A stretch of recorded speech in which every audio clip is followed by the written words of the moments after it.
babaakin natin siya mga suki. Ito lang ang ating style pagbaakin ng suki. Unahin natin dito sa gitna. Pahaba ang ating gagawin. Mga suki, slice lang natin siya dito. Pag ganito.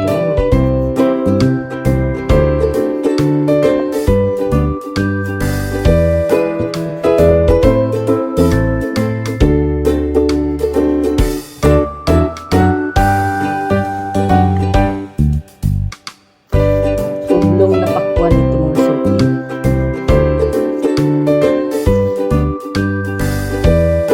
Tingnan natin kung hindi maputla.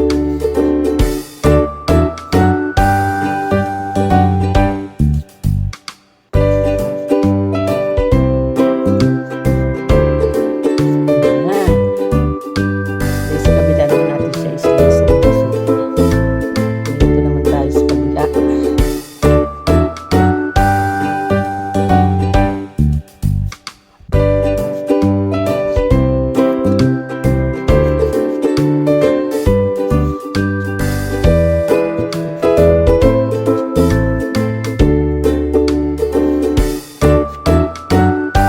Ano kayang kulay nito mga suki? Pula o dilaw? Pula kaya or dilaw ang laman nito? Kasi ibang kulay ang kanyang ano. Ang alam ko nito ay pag itong kulay pula. Pero tingnan natin ang loob kung anong kulay.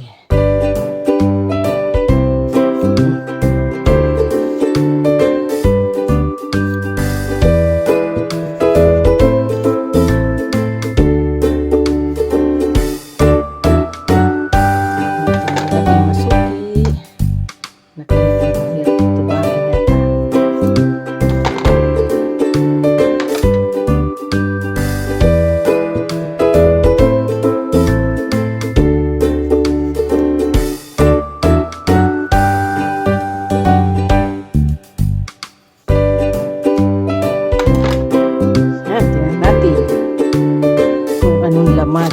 Ay, pula. Oh. Akala ko dilaw.